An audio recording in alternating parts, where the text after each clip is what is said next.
एवं Shri Sanjay Awasthi sir, Shri S P Verma ji, हमारी गुरुजन श्रीमती निराग फातिमा मैडम, श्रीमती अंजुम फातिमा मैडम एवं अन्य स्टाफ बंधु व छात्र छात्राओं, आज पूरा भारतवर्ष अमृतमय हो गया है। आज आजादी के अमृत महोत्सव में हम आप सभी को अपनी तरफ से एवं इस संस्था परिवार की तरफ से हार्दिक शुभकामनाएं व्यक्त करते हैं।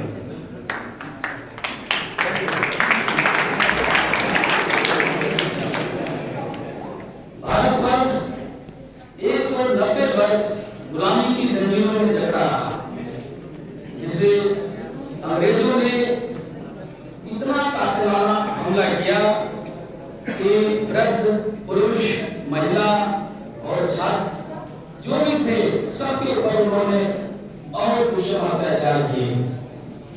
हमारे भारत देश को उन जंगीर जंजीरों में जकड़ गया था जिससे मुक्त हो पाना असंभव था, लेकिन हमारे देश के उन वीरों ने, उन तेजस्वी युवाओं ने, जिनका संघर्ष, जिनका बलिदान, जिनका त्याग कभी व्यर्थ नहीं जाएगा और हम सदैव उनके त्याग, बलिदान और संघर्षों को याद करते रहेंगे और इसी तरह से आजादी के अमृत महोत्सव के रूप में उन्हें याद करके मनाते रहेंगे।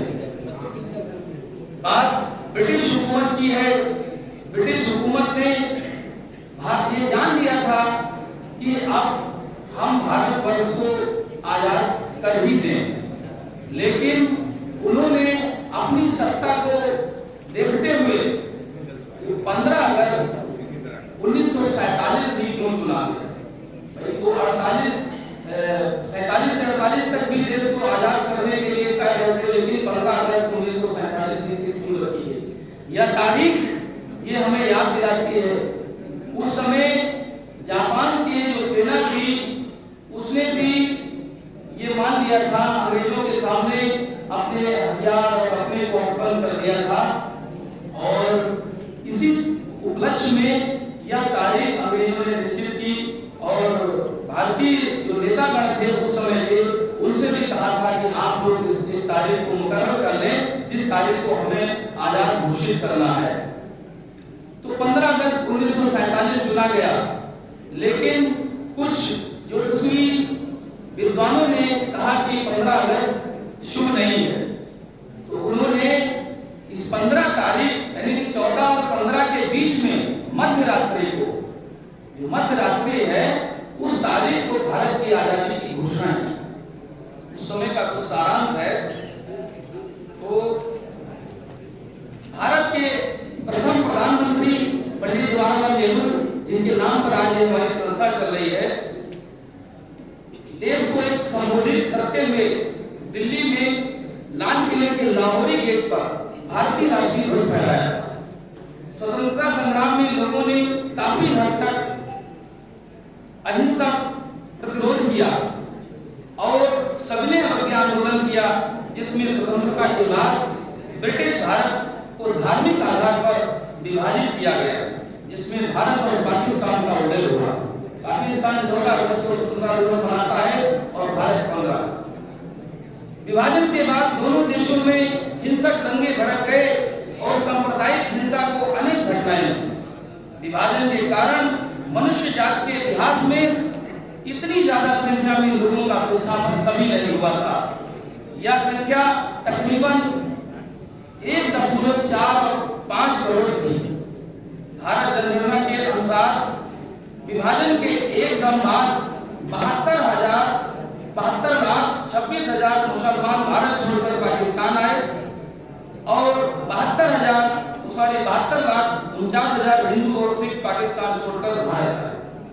इस दिन को झंडा फहराने के समारोह के साथ परेड और सांस्कृतिक आयोजन के रूप में पूरे भारत में मनाया जाता है। अंतर्राष्ट्रीय स्तर पर भी यह दिन मनाया जाता है।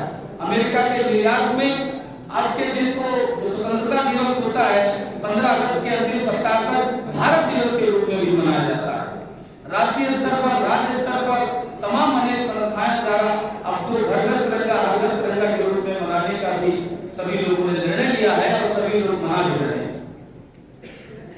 स्वतंत्र भारत के प्रथम प्रधानमंत्री पंडित जवाहरलाल नेहरू, जिनके नाम पे हमारी संस्था चल रही है, उन्होंने ट्विस्ट विद डेस्टिनी, नियत से वादा नामक एक प्रसिद्ध भाषण दिया था। उसका कुछ अंश हम आपके समूह रखना चाहते हैं। स्वतंत्रता के बाद उन्होंने कहा था, कई सालों पहले हमने नियत से एक वादा किया था और अब समय आ गया है कि हम अपना वादा निभाएं। पूरी तरह न सही पर बहुत हद तक तो निभाएं। आधी रात के समय जब दुनिया सो रही होगी, भारत जीवन और स्वतंत्र के लिए जाग जाएगा। ऐसा क्षण आता है, मगर इतिहास में बिरले ही आता है, जब हम पुराने से बाहर निकल नए युग में कदम रखते हैं।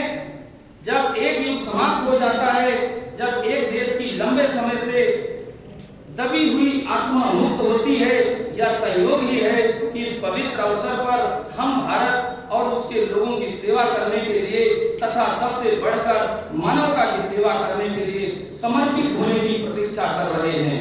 और भारत पुनः स्वयं को खोज पा रहा है। आज हम इसलिए उपलब्धि का उत्सव मना रहे हैं। वो केवल एक कदम है नए अवसरों के खुलने का। इससे भी बड़ी विजय और उपलब्धियां हमारी प्रतीक्षा कर रही हैं। भारत की सेवा का अर्थ है लाखों करोड़ों पीड़ितों की सेवा करना। इसका अर्थ है निर्धनता, अज्ञानता और अवसर की असमानता मिटाना। हमारी पीढ़ी की सबसे महान व्यक्ति की यही इच्छा है कि हर आंख से आंसू मिटे, संभवतः ना हो, पर जब तक लोगों की आंखों में आंसू है तब तक हमारा कार्य समाप्त नहीं होगा। आज एक बार फिर वर्षों के संघर्ष के बाद भारत जागृत और स्वतंत्र है।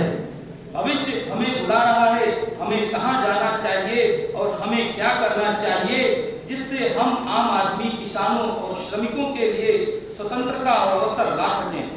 हम निर्धनता मिटा एक समृद्ध, लोकतांत्रिक और प्रगतिशील देश बना सकें। हम ऐसी सामाजिक, आर्थिक और राजनीतिक संस्थाओं को बना सकें जो प्रत्येक की स्त्री पुरुष के लिए जीवन की परिपूर्णता और न्याय सुनिश्चित कर सके। कोई भी देश तब तक महान नहीं बन सकता जब तक उसके लोगों की सोच या कर्म संकीर्ण है। ये पंडित जवाहरलाल नेहरू के पत्र का सारांश था, जो स्वतंत्रता मतलब 15 अगस्त 1947 के पहले ही उन्होंने अपने पत्र के माध्यम से लिखा था। तो आज ये जो 15 तारीख ये हमें याद दिलाती है उन महान त्यागी, तपस्वियों और बलिदानों के वीरों का। ये 15 तारीख हमें याद दिलाती है उन माओं की जो पूंछ सोनी हो गई थी, उन स्त्रियों की जिनके सर से सिंदूर चला गया था, उन बहनों की जिनके हाथ से कलाई चली गई थी। आज यह तारीख, यही दिन याद दिलाती है हम सबको ये स्वतंत्र रूप से सोचना चाहिए कि आज हम बहुत अच्छे समय में रह रहे हैं, बहुत अच्छे समय में जी रहे हैं, हम स्वतंत्रता के माहौल में जी रहे हैं। वो समय याद करिए जिस समय पढ़ाई लिखाई के भी अवसर नहीं हुआ करते थे, लोगों पर जुल्म अत्याचार हुआ करता था, भारत गुलाम था, अंग्रेजों के अधीन था। आज हमारे पास एक महान संविधान है। बाबा साहब डॉक्टर अम्बेडकर ने एक विशाल, लचीला, कठोर संविधान हमको दिया, जिसके तहत हमारा देश चल रहा है। हमें उनके संघर्षों को याद करना चाहिए, उनके बलिदानों को याद करना चाहिए, जिन्होंने अपने बेटों को हंसते हंसते देश के लिए न्यौछावर कर दिया। तमाम ऐसे वीर जो खुश होकर के हंसते हंसते फांसी के फंदे पर चढ़ गए। आजाद भगत सिंह हमारे जो 23 साल की उम्र में, अब ये सोचिए जरा, 23 वर्ष की उम्र में बच्चा पढ़ता लिखता है, ग्रेजुएशन करता है, और उन्होंने 23 वर्ष की उम्र में इतना बड़ा बलिदान दे दिया और फांसी पर हंसते हुए, झूमते हुए चले गए और हमको ये स्वतंत्र देश दे गए। तो हमें ये स्वतंत्र देश की रक्षा करनी है। और तमाम ऐसे वीर, लाखों करोड़ों, जिनको मैं आज नमन करता हूँ। आजादी के बाद ऐसे हजारों लाखों वीर जिन्होंने देश की रक्षा करते हुए अपना जीवन त्याग कर दिया, उनको मैं नमन करता हूँ। आजादी के इस अवसर पर, आजादी के इस अमृत महोत्सव पर आज 75 वर्ष होते जा रहे हैं।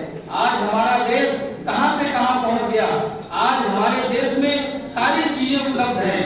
आज हमारे देश में महिलाओं की संख्या को देखिए। हमारे देश में महिलाएं हवाई जहाज चला रही हैं, सेना में जा रही हैं, ये हिस्सेदारी है उसको हम सलाम करते हैं। आज के इस अवसर पर हम सबको साधुवाद भी देते हैं और एक बात फिर कहना चाहते हैं, हम यहाँ के भी छात्र हैं, इसलिए छात्राओं से हमारा निवेदन है कि अभी हमारे सर श्री शरद चंद्र मिश्रा जी ने आपको बताया कि यहाँ पर जो हो रही बातें जो मुखारबिंदु से की जा रही है उनको ध्यान से सुनना चाहिए। बच्चों, माँ बाप अपने जीवन की सारी खुशियां त्याग करके आपको पैसा देते हैं, आप अपनी फटी बनियान की चिंता न करते हुए आपको पैसा देते हैं, फीस देते हैं, आप यहाँ पढ़ने आते हो, यहाँ से कुछ सीख के जाइए। जवाहरलाल नेहरू पॉलिटेक्निक से इंजीनियरिंग इंस्टीट्यूट है, हम भी यहाँ के पढ़े हुए हैं, गुरुजनों का हमें काफी आशीर्वाद अभी भी मिल रहा है। तो इसलिए आप लोग यहाँ से वो बने जो अपने माँ बाप की महत्वाकांक्षाओं और इच्छाओं को पूरा कर सके।